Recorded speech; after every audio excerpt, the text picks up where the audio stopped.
Perkenalkan, nama saya Ersa Mayora dari jurusan Pendidikan Guru Sekolah Dasar Universitas Bung Hatta dengan nomor NPM 21100134111124. Nah, saya akan menjelaskan materi tentang konsep dasar IPA 1 yang berjudul daur nitrogen atau siklus nitrogen. Nah, yang pertama saya akan menjelaskan apa itu nitrogen. Nitrogen merupakan unsur senyawa yang sangat penting bagi makhluk hidup, namun tidak langsung digunakan oleh makhluk hidup, harus dikonversikan terlebih dahulu. Apa itu siklus nitrogen? Siklus nitrogen merupakan suatu proses konversi senyawa yang mengandung unsur nitrogen menjadi berbagai macam bentuk kimiawi yang lain. Dan proses penting pada siklus nitrogen antara lain fiksasi nitrogen, mineralisasi, dan nitrifikasi.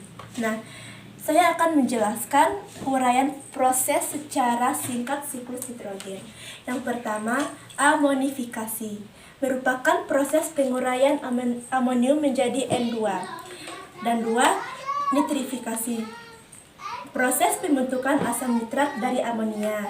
Dan yang ketiga, nitratasi, proses pembentukan asam nitrat dari asam nitrit. Yang keempat, nitritasi, proses pembentukan asam nitrit dari amonia. Yang kelima, fiksasi, pengikatan N2 bebas di dalam tanah.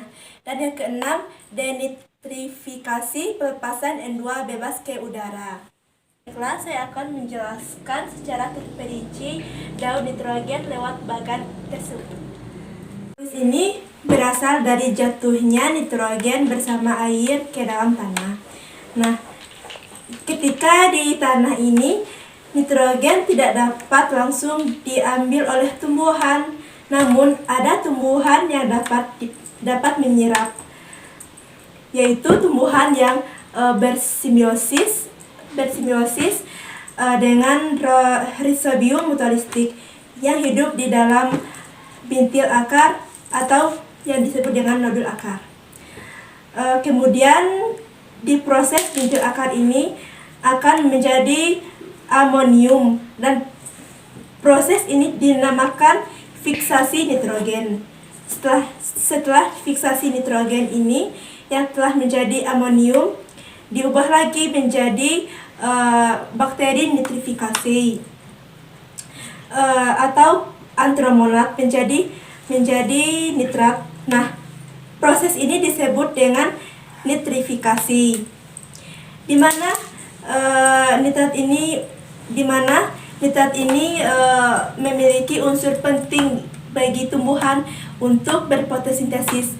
Maka proses ini dinamakan dengan proses asimilasi. Misalnya tumbuhan dan hewan yang mati dan telah menjadi bangkai, diuraikan oleh dekomposer, yaitu fungi dan bakteri.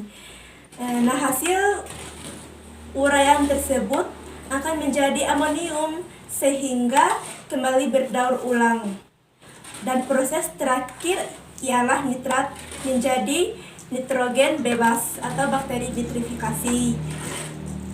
Kenapa? Karena nitrat yang masih tersisa di tanah ini oleh tumbuhan dan hewan yang akan kembali ke atmosfer atau nitrogen bebas dan berulang terus menerus untuk berdaur ulang. Hanya itu yang dapat saya sampaikan. Jika teman-teman tidak paham akan materi yang saya sampaikan, teman-teman bisa menanyakan kepada guru dan dosennya kembali, karena saya juga masih belajar. Terima kasih. Saya tutup dengan wassalamualaikum warahmatullahi wabarakatuh. We got history, got me feeling the nostalgia when you look at me, thinking about what